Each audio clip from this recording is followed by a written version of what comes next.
Hacker Inti de Ceukelaire recently put Facebook's data security to the test.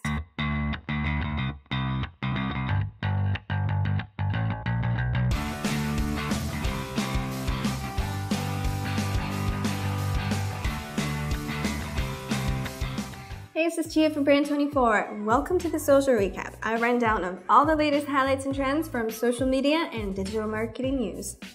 So let's start with Facebook. We've got a few updates, and then we'll be answering the age-old question, how do I get verified on Facebook?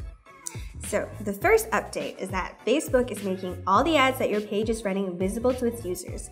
So anybody who goes onto your page can get a list of all the advertisements that you are promoting just by scrolling over to the new ads and info section. This is where users can find all your ads from Facebook, Instagram, Messenger, and other partners. And that's not all. They'll also be able to see when your ads were created, report any suspicious looking ones, and even find out if you've recently made any sketchy changes to the name of your page. So Facebook plans to provide its users with even more information in the ads and info section in the future. This is part of a series of changes designed to make Facebook more transparent for its users and prevent situations like Cambridge Analytica from happening again, where a data leak allowed users to be targeted with biased ads to sway their political opinions before the last elections. Another update from Facebook in the name of tighter security is the requirement of HTTPS for apps that use Facebook login. So you know how sometimes you can log into an app just by tapping on login with Facebook?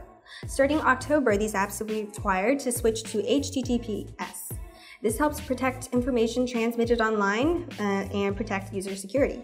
Actually, HTTPS has already been a requirement since March of this year for apps using Facebook login. But now, starting October 6th, all apps, even older ones created before March, will be required to switch to HTTPS.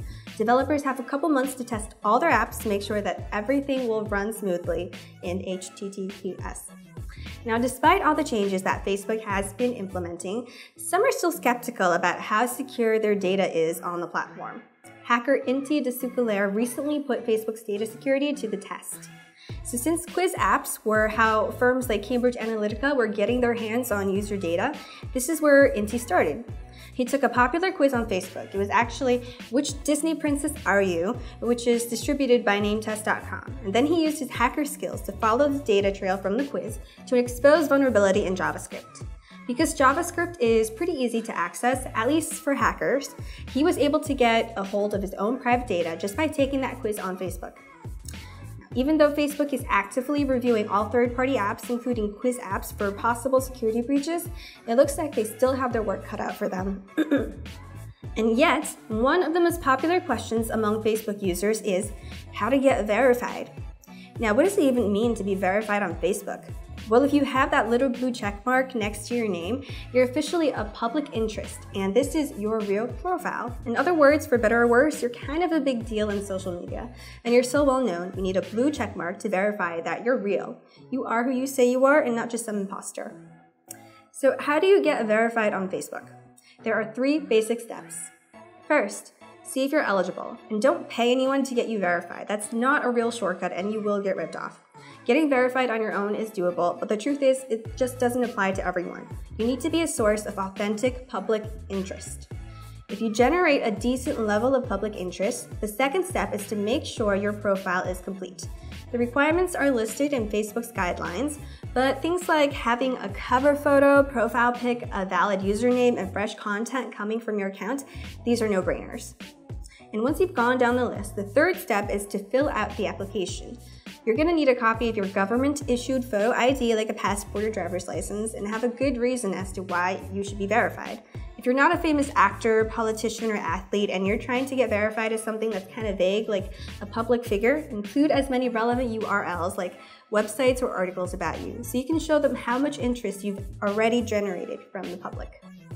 And now let's move on to news from Instagram. First of all, Instagram Lite is now available through the Google Play App Store, and it is 15 times smaller than the full app at less than 1 megabyte. This means that users who have older devices or slower connections can finally download a version of Insta on their phones too. This is pretty significant because Insta has over 1 billion overall users now, which means that it's approaching market saturation, at least for a particular kind of market. but by releasing a lighter version of the app that can be used on older devices with slower connections, they'll be making Instagram accessible to a whole new audience from a whole new market. So users, unfortunately, are not able to share videos, no IGTV, or direct message other users on the Lite version, but they can view stories, comment, like, follow, and scroll through the feed just like other users on the full version. The next Insta update is related to stories. Instagram just announced that they now have over 400 million daily active users on stories, making it bigger than Snapchat. Snap has less than 200 million users in total, whereas Insta has 1 billion overall users, not just on stories. This means that almost half of all the Instagrammers use stories on a daily basis. So it's no surprise that more capabilities are being developed for the feature.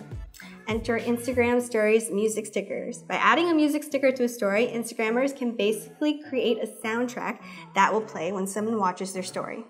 Each sticker will display the song title and the name of the artist so that viewers can see what they're listening to. And now a little news from LinkedIn. We don't hear from them as often, but they have a few developments in store for us too. So first up, QR codes have been added to LinkedIn. I don't know if you've seen them yet, but now every profile has a personal QR code that's automatically generated.